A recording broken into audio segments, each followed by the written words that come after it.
Nossa alma, Pai, tem fome da Tua palavra, Jesus. Pai querido, Pai amado, usa o Teu servo poderosamente, meu Pai. Que o Espírito Santo do Senhor, que Ele desça nesta noite, ó Deus, e usa o Teu servo poderosamente, em nome de Jesus. Amém.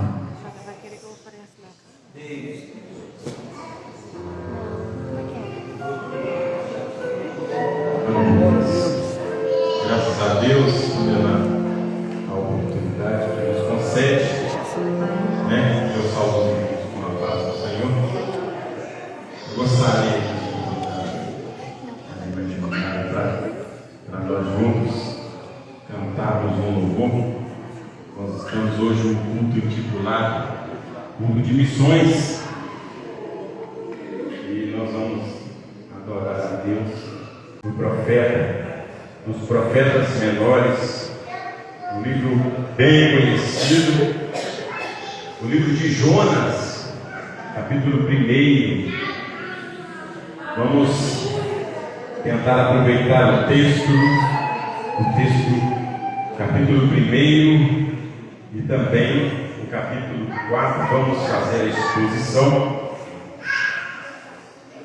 e também tentando fazer a aplicação pessoal para as nossas vidas. Jonas, capítulo 1, versículo 1 em diante, que nos diz assim: a vocação de Jonas e a sua fuga e o seu castigo. Veio a palavra do Senhor a Jonas, filho de Amitai, dizendo: levanta-te e vai à grande cidade de Nínive e clama contra ela, porque a sua malícia subiu até mim. Jonas se levantou para fugir de diante da face do Senhor para Tarsis, e descendo a Jope achou um navio que ia para Tarsis. Pagou a sua passagem, desceu para dentro dele, para ir com eles para Tarsis, de diante da face do Senhor. Mas o Senhor mandou ao mar um grande vento, e fez-se no mar uma grande tempestade, e o navio estava para quebrar-se. Então temeram os marinheiros, e clamavam cada um ao seu Deus, e lançavam no mar as suas mercadorias, as suas fazendas, que estavam no navio, para aliviarem o seu peso. Jonas, porém, desceu ao lugar do porão, e se deitou e dormia um profundo sono. E o mestre do navio chegou-se a ele, disse-lhe: o que tens, dormente, ou tu que dormes? Levanta-te e invoca o teu Deus. Talvez assim Deus se lembre de nós, para que não pereçamos. E dizia cada um aos seus companheiros: vinde, lancemos sortes, para que saibamos por que causa nos sobreveio este mal. E lançaram sorte, e a sorte caiu sobre Jonas. Então lhe disseram: declara-nos tu agora, por que razão nos sobreveio este mal? Qual é a ocupação é a tua? De onde vens? Qual é a tua terra? E de que povo és tu? E ele lhe disse: eu sou hebreu, temo ao Senhor, Deus do céu, que fez o mar, a terra e a terra seca. Então os homens se encheram de grande temor e disseram: por que fizeste tu isso? Pois sabiam os homens que fugiam de diante do Senhor, porque lhe tinha declarado. E disseram: que te faremos nós para que o mar se acalme? Porque o mar se levanta e engrossava cada vez mais. E ele lhes disse: levantai-me, lançai-me ao mar, e o mar se aquietará. Porque eu sei que por minha causa vos sobreveio essa grande tempestade. Entretanto os homens remavam, se esforçavam por alcançar a terra, mas não podiam, porquanto o mar se embravecendo cada vez mais contra eles. Então clamaram ao Senhor e disseram: Ah, Senhor, nós te rogamos, não pereçamos por causa da vida deste homem, e não ponha sobre nós sangue inocente, porque tu fizeste com que te aprouve. E levantaram Jonas e lançaram no mar, e cessou o mar a sua fúria. Temeram, pois, estes homens ao Senhor com grande temor, e ofereceram sacrifícios ao Senhor, e fizeram votos. Deparou, pois, o Senhor um grande peixe, para que tragasse a Jonas. E esteve Jonas 3 dias e 3 noites no ventre do peixe. Nós vemos aqui então a história de um profeta. Nós ouvimos falar em várias pregações do profeta medroso, o profeta que estava fora dos caminhos de Deus, o profeta covarde, porque Deus mandou ele para uma cidade, que era a cidade de Nínive, e ele, em desobediência, ele desce primeiro a Jope, com destino de ir para Tarsis, e a Espanha, ao sul da Espanha, próximo a Portugal, onde na cabeça deles, naquele tempo, era o fim do mundo. Depois daquilo ali não existia mais nada. De 800 quilômetros, ele prefere ir para mais de 3.000 quilômetros de distância de onde Deus havia o ordenado a pregar o Evangelho. Aí nós paramos para entender, ou tentando entender por que motivo, razão, ele resolve desobedecer uma ordem direta de Deus de ir pregar aos ninivitas. Nós sabemos que a Assíria, Nínive é a capital da Síria, e que por algumas vezes, ou muitas vezes, a Síria tentou invadir Jerusalém, Israel.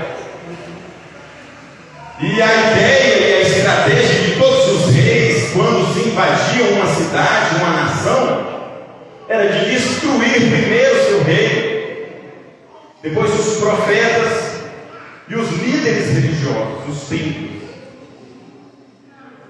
E todas as vezes que havia uma invasão, ou que se ouvia falar de que os assírios vêm aí, o profeta Jonas, filho de Amitai, filho de profeta, eles tinham que sair, pois eles seriam os próximos a serem mortos.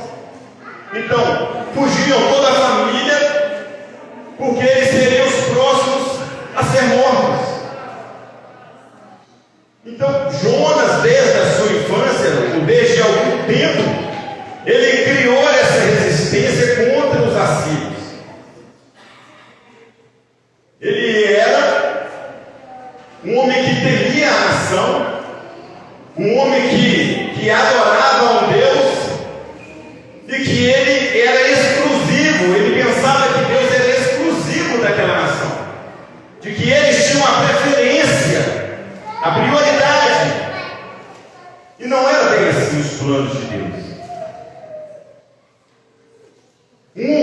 Um outro motivo era que os assírios eram pessoas que não temiam, maldosas, que não tinham escrúpulos, que não mediam a sua maldade. Quando a gente para estudar a história de como era aquele povo, de todas as nações que existiu, de todas que existiram, de Nabucodonosor, do Império Babilônico, dos Medo-Persas, de todos eles, os assírios foram considerados os mais terríveis e sanguinários. Eles não mediam, eles não se compadeciam, eles matavam de várias maneiras. Eles arrancavam membros, dedos, orelhas, os olhos das suas vítimas, isso para causar medo em todas as demais nações quando eles fossem invadir, quando eles fossem tomar.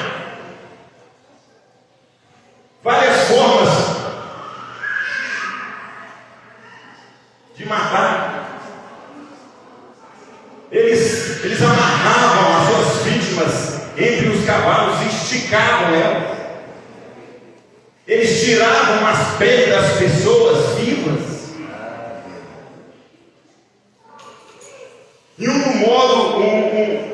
dos modos mais terríveis e sanguinários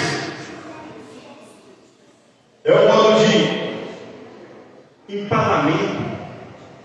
E eles não tinham escrúpulo. Eles espetavam as suas vítimas da pior forma possível, para mostrar quão terríveis eles eram. O profeta de Naum, talvez Jonas aqui, ele preferia estar na pele de Naum, ou de profetizar 90 anos depois desse acontecido, que é profetizar contra os assírios realmente, e naquela vez eles realmente houve uma sentença de destruição de Deus para aquele povo. Talvez por medo ele fugiu, ou porque realmente ele não queria que aquele povo ouvisse e se convertesse a Deus, porque eles eram sanguinários, e Jonas julgava que eles não tinham esse merecimento de ouvir a mensagem. E quantos de nós hoje julgamos se A ou B, ou se aquele outro merece ou não a salvação? E às vezes nós omitimos a palavra, nós deixamos de anunciar o Evangelho porque nós julgamos se esse merece ou se ele não merece. E isso não cabe a nós, isso cabe ao rei. Nós temos que anunciar, e a ordem imperativa dada a nós é ir de anunciar o Evangelho a toda criatura. Aquele que crê e for batizado, ele sim será salvo. E aí, descendo a Jope, achou um navio que ia para Tarsis. E então se levantou uma grande tempestade. Aqueles homens, os marinheiros, eles não sabiam quem era Jonas. E Jonas entrou. E uma das aplicações pessoais que nós podemos trazer para a nossa vida: cuidado com quem tem entrado no barco da sua vida, com quem você tem se associado. Podem te trazer tempestade, problemas, né? E assim sobreveio sobre aqueles homens grande tempestade, né? E o mar se engravecia cada vez mais, a ponto de o navio se quebrar. Então eles clamavam ao Senhor, eles clamavam aos seus deuses, né, com letra minúscula aqui, e lançava sobre o mar as suas mercadorias, as suas fazendas, para ver se aliviavam o navio, para que eles pudessem escapar com vida. Eles clamavam aos seus deuses, e aí eles procuravam a Jonas. E o mestre do navio desceu até Jonas, e ele estava dormindo. Como pode, no meio de uma tempestade, de uma turbulência, como pode, no meio de grandes perigos, como pode nos dias de hoje, né, com provações, com tentações, pessoas estarem dormindo e não atentos à mensagem do Evangelho, e não preocupados com o anúncio do Evangelho do Reino, essa ordem que nos é dada, essa imposição que nos é dada por Cristo, de anunciar o Evangelho da paz. Nós não éramos merecedores, estávamos, como diz o Salmo 40, num charco de lodo, perdido, mas aí a graça do Senhor nos alcançou, firmou os nossos pés na rocha que é Cristo, nos justificou. Por isso nós estamos aqui, podendo anunciar o Reino de Cristo, seja em nosso bairro, seja em a escola, seja no trabalho, seja pelo advento da internet. Devemos anunciar a tempo e a fora de tempo, como diz Paulo a Timóteo: prega a tempo e fora de tempo, porque haverá um tempo, que é hoje, que eles não suportarão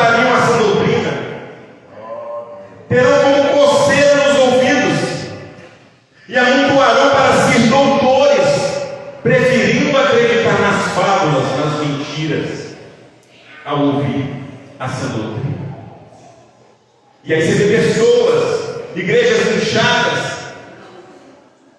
pessoas, profetas, crentes, que estão no caminho, ou como diz Jonas, eu temo ao Senhor, mas não está fazendo a vontade de Deus. Teme a Deus, mas está longe do propósito. Teme a Deus, mas não quer cumprir a vontade de Deus.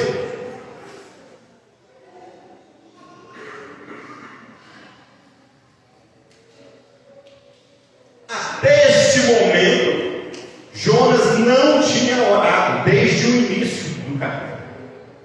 Jonas não orou. Aí vem os ímpios e falam: invoque, ore ao seu Deus, clame a Ele. Talvez assim ele ouça a sua oração e nós escapemos com vida. E Jonas não está preocupado de maneira nenhuma em morrer. Ele sabe que por causa dele essa tempestade sobreveio. Porque ele declarou aos marinheiros, talvez ele falasse que Deus mandou ele ir à Síria a pregar aquele povo, que todos sabiam que era um povo terrível, sanguinário. Às vezes eles concordaram, mas o propósito é que Jonas não queria pregar. Ele não queria ir aos assírios. Ele julgava que eles não mereciam a salvação. Isso não cabe a nós. Uma coisa eu digo, é departamento pessoal, é Deus, Ele que sabe. Aleluia! Outra coisa é marketing. Nós devemos anunciar o Evangelho. Não devemos julgar quem merece ou quem não merece. O plano de salvação é para todos. Não cabe a mim. Nós não éramos merecedores. Ele nos escolheu mesmo sem nós ter nada para oferecer para Ele. Então nós não podemos ser exclusivistas. Falar que esse Deus é só nosso Deus. Ou que os judeus falam que Deus é exclusivo da nação de Israel. Ou que a igreja fala que só essa igreja, só a nossa igreja que vai para o céu. Só a nossa igreja que detém toda a verdade. Aquele que estiver fora do caminho da nossa instituição não merece salvação. É o que diz o credo da igreja. O credo diz: só quem está fora da igreja católica não vai ser salvo. Só a igreja tem poder, o Papa tem poder de salvar. Errado. Deus veio para todos. Aleluia. Todos nós. Aleluia. Nós não merecíamos, mas a graça dele nos alcançou. E quando Jonas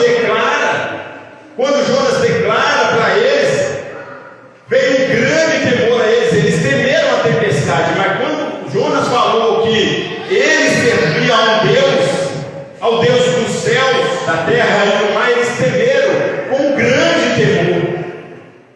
E aí eles fizeram, eles adoravam, mas não queriam jogar Jonas. Eles temiam a vida de Jonas. Eles queriam cuidar de Jonas.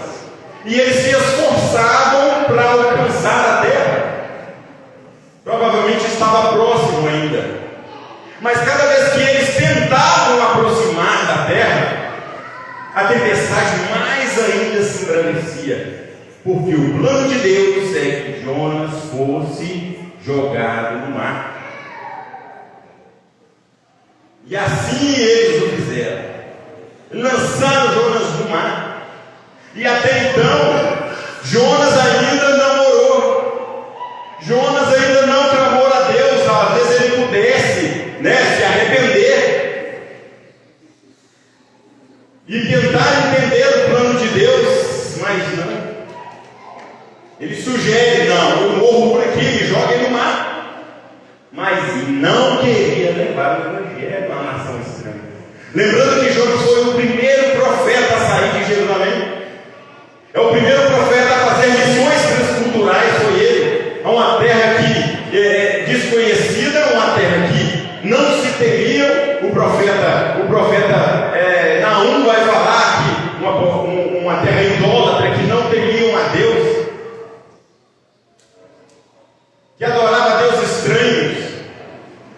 pessoal, por todos malvados, e não temia, por causa da multidão e dos pecados, dessa muito grande meretriz, da mestra das feitiçarias, que vendeu os povos com os seus deleites e as gerações com as suas feitiçarias.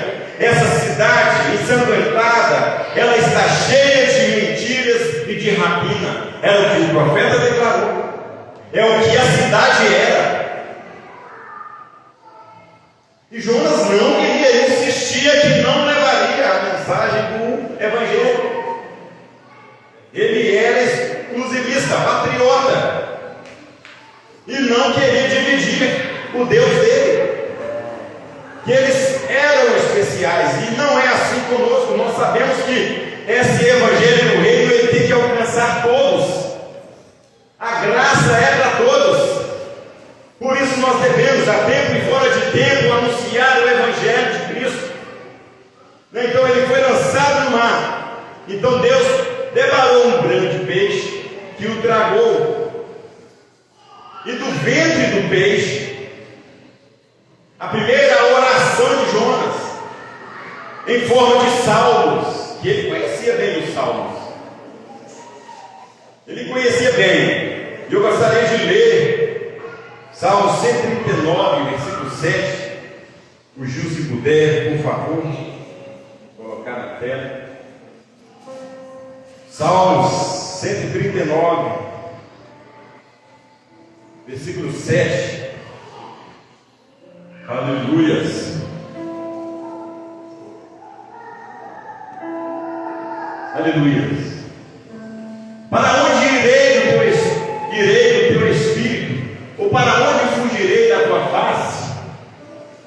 Se subir aos céus, lá tu está. Se fizer o inferno na minha cama, eis que tu ali está também. Se domar as asas da alva, e se habitar na extremidade do mar, até ali a tua mão me guiará, e a tua destra me sustentará. Se disser, de certo que as trevas me encobrirão, então a noite será a luz à roda de mim.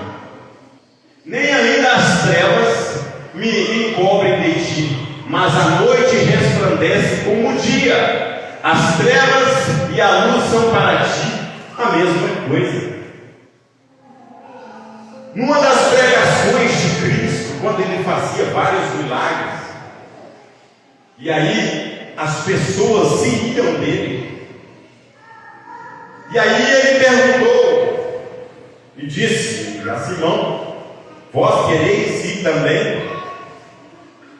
Simão diz assim: para onde iremos nós, se só tu tens as palavras de vida eterna? Então não tem lugar. Jonas, ele claramente sabia que não tinha como fugir da presença do Senhor. Ele era profeta, certamente ele sabia dos escritos dos salmos, mas ele foi teimoso. Então, tudo aquilo que nós falamos, que ele era um profeta medroso, jujão, covarde, ao ler e saber de todas essas coisas, realmente ele era. Ele fugiu da presença do Senhor, julgando ser melhor do que os outros, do que os assírios, né? E aí ele resolve pregar então, e Deus dá ordem ao peixe, e ele passou 3 dias e 3 noites no ventre do peixe. E aí Deus dá ordem ao peixe para que o vomite na praia, e o peixe também lhe obedece. Então nós percebemos: o vento obedeceu, o mar obedeceu, a baleia ou grande peixe obedeceu, e o profeta ainda teme em não obedecer a Deus. O profeta insiste em desobedecer a Deus, mesmo sem conhecer os seus propósitos. Então, era uma caminhada mínima de 3 dias. Jonas, ele realmente não queria pregar, ele não queria anunciar o Evangelho àquela nação. ele não queria. E sua pregação foi simples, 6 palavras. Ainda em 40 dias, Nínive será subvertida. Então arrependam. Com a cidade a caminho de 3 dias, ele faz esse percurso com 1 dia. Andando rápido, com o seu sermão de 6 palavras. Realmente não querendo que ele se convertesse ao Deus do céu, julgando talvez ser melhor do que os outros. E hoje, quantas e quantas pessoas, quantas e quantas igrejas, quantos e quantos outros julgando ser melhor do que o outro, não sabendo que o nosso Deus é soberano. É Ele que julga, é Ele que conhece os corações.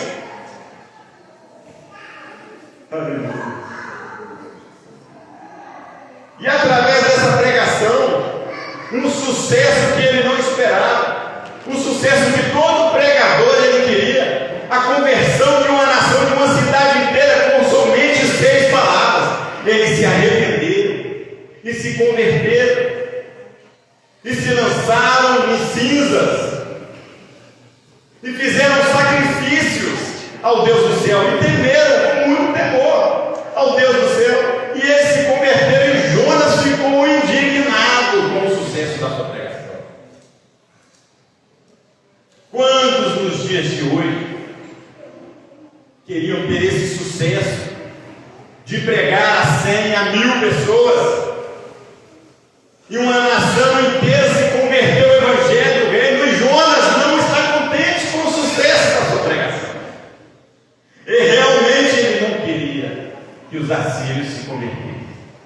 E ele sabia, e ele vai declarar no capítulo 4 agora, de que ele sabia que isso ia acontecer. Por isso ele se adiantou indo para Tarsis, fugindo da presença do Senhor, que ele sabia que Deus era misericordioso e que isso aconteceria. Talvez isso jogasse a sua carreira de profeta por terra, porque em 2 Reis ele profetizou coisas e aconteceu. O reinado de Jeroboão II, que mesmo Israel na idolatria, adorando deuses estranhos, adorando os postes ídolos, adorando a Baal, as fronteiras foram multiplicadas, a quase chegar ao limite que Davi, ao que Davi fez para a nação de Israel. E ele não queria, a todo tempo nós vemos a resistência de Jonas em não levar o Evangelho àquela nação.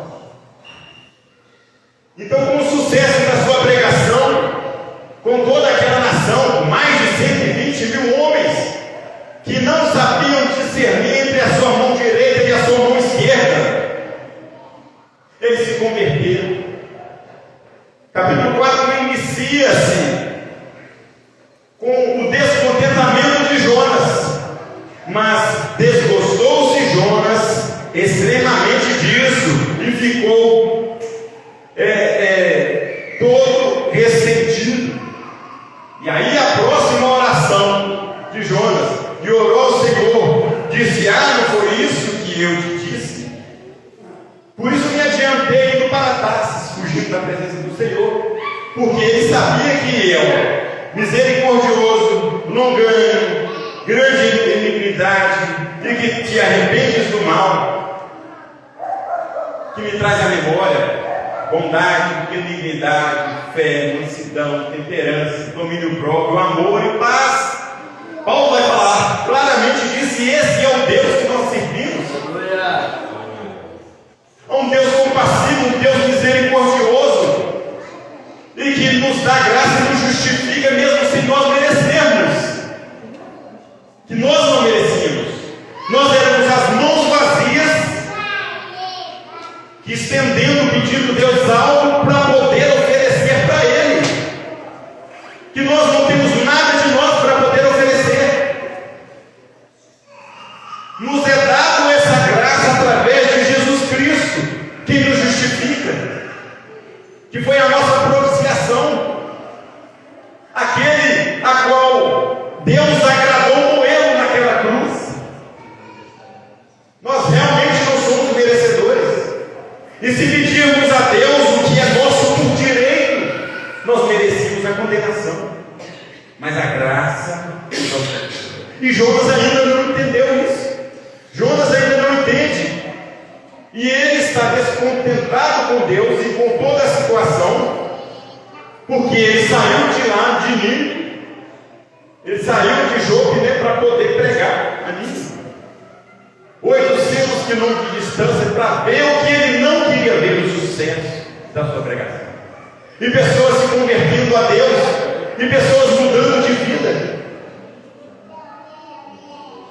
Em Naum, há 90 anos depois, nós vamos ver que realmente essa cidade, ela volta às suas velhas práticas depois dessa conversão. Os próximos que iriam nascendo, eles se voltaram aos seus ídolos, eles se voltaram à maldade, à corrupção, às feitiçarias. E aí veio o profeta Naum e declara: e realmente essa cidade é destruída. Mas é que neste momento, neste contexto aqui, o contexto é de salvação, é de graça, é de levar o Evangelho aos cativos. E hoje não é diferente. Quantas nações precisando de ouvir o Evangelho? Quantas nações precisando de oração? Quantas nações precisando de nós? Que seja contribuindo, que seja orando, que seja indo até eles, que seja através de internet, mas que a mensagem do Senhor, ela tem que alcançar a todos os povos. E nós hoje entendemos, não como Jonas, que nós também não somos especiais, de que só nós merecemos a salvação, porque nós estávamos lá perdidos, e a graça nos alcançou, e hoje estamos aqui. E essa mesma graça, ela tem que alcançar aqueles perdidos. Eles eram como nós, como diz o profeta, andavam como ovelhas desgarradas, separadas, perdidas. E aí Cristo, o nosso pastor, nos arrebanhou, nos comprou com seu sangue puro, carmesim, para que nós hoje pudéssemos estar aqui glorificando, exaltando, anunciando o reino, anunciando o Evangelho da paz, aquilo que liberta, o Evangelho que traz salvação, aquilo que livra o perdido, que liberta o cativo. E nós somos gratos a Deus por isso, pela sua graça ter nos alcançado.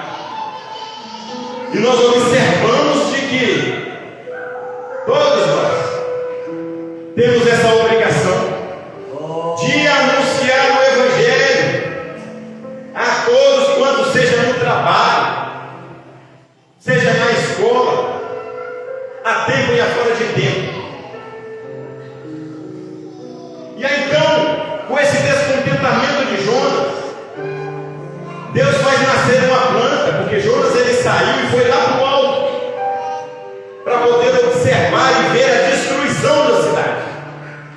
Ele queria com toda a sua força que Deus destruísse a cidade. E Deus faz nascer uma planta, uma alvoreira, para que faz sombra sobre ele. E aí no próximo dia Deus faz, quando na alva o sol apareceu, Deus faz com que o verme ele corte aquela planta.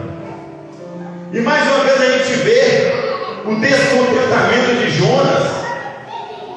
E Jonas desejou com toda a sua alma morrer, dizendo: melhor é morrer do que viver. Então disse Deus a Jonas: é acaso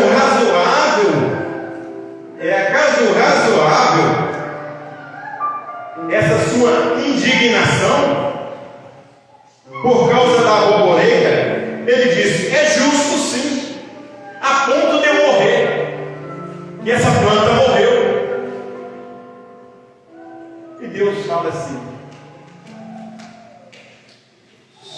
você não criou nada, você não fez nascer, você não teve trabalho nenhum, e você ficou constrangido, com raiva, a ponto de querer a morte, desejar a morte porque a planta morreu.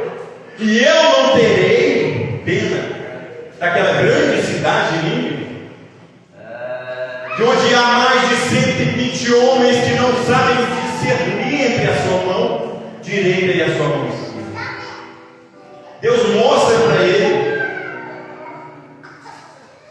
de que ele não entende os planos de Deus. E nós sabemos que os planos de Deus não podem ser frustrados. Então Deus ele vai intervir no nosso livre-arbítrio para atender à vontade dele. Aleluia! Porque os propósitos e os planos dele não podem ser frustrados. E Jonas termina o seu livro indignado. Você não vê Jonas orando depois, você não vê Jonas pedindo perdão, você não vê Jonas reconciliando com Deus, porque Jonas entendeu os propósitos de Deus. Exclusivista. É o que nós não devemos ser. Nós devemos ser o contrário de Jonas aqui. Porque às vezes nós julgamos o que há, o que merece. Uma das nações que levou o povo de Deus cativo, a Babilônia, Nabucodonosor terrível, é aquele lá que levantou a estátua e que os meninos não quiseram adorar, e ele julgou ele lá na fogueira. Você lembra dele? Lembra desse mesmo que jogou Daniel na cova dos leões? Lembra dele? O capítulo 4 de Daniel que escreve ele.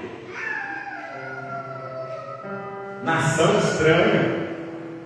Uma nação que o povo julgava, os gentios, que não mereciam a salvação.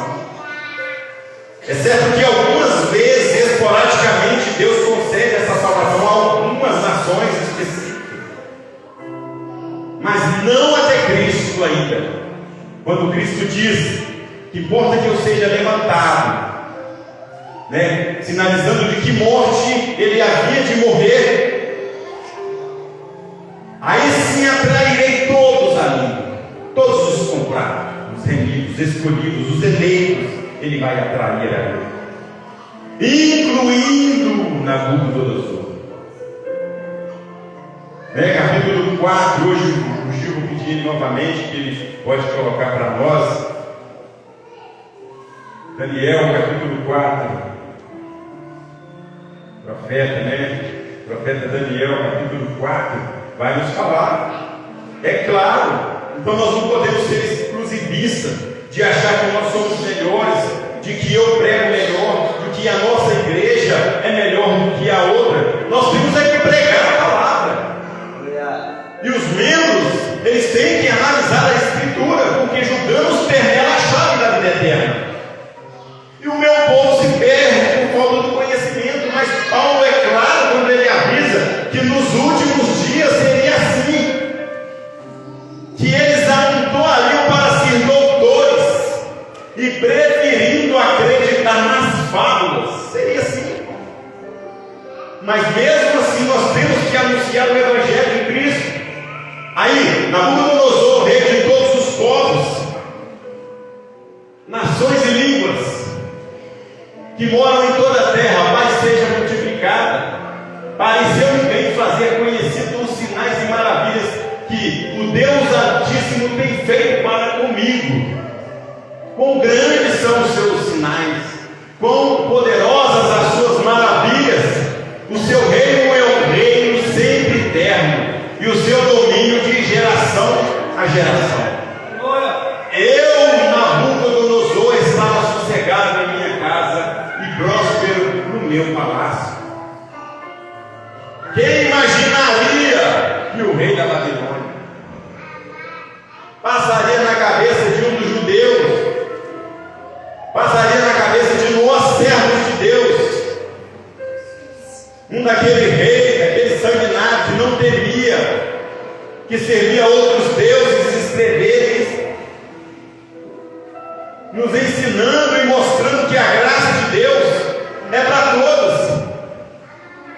A promessa de Abraão a Abraão foi feita 430 anos antes da lei, não existia o povo judeu, para que nós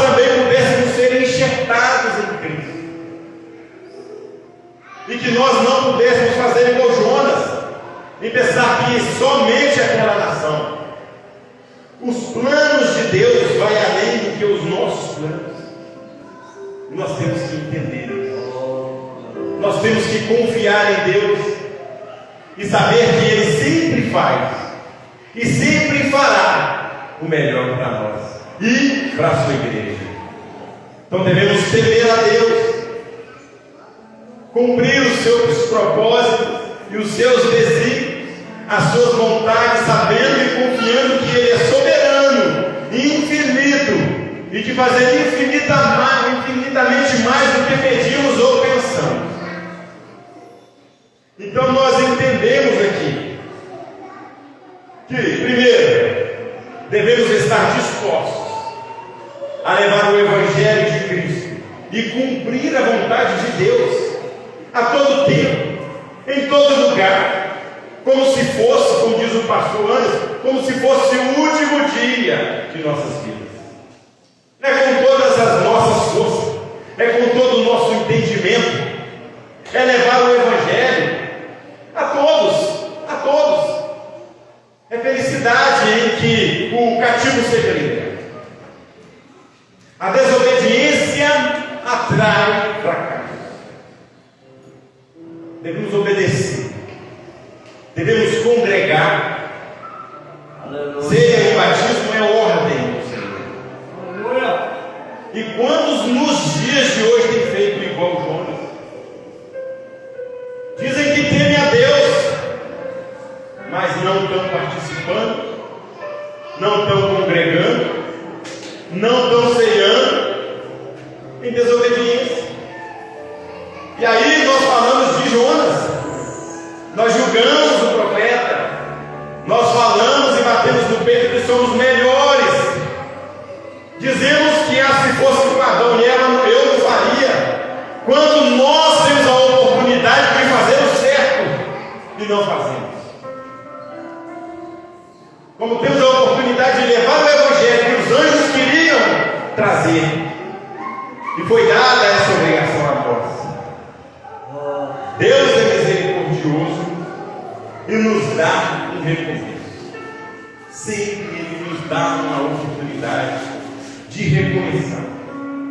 Você lembra aquele erro, aquele pecado que você falou, cometeu e falou que não faria mais?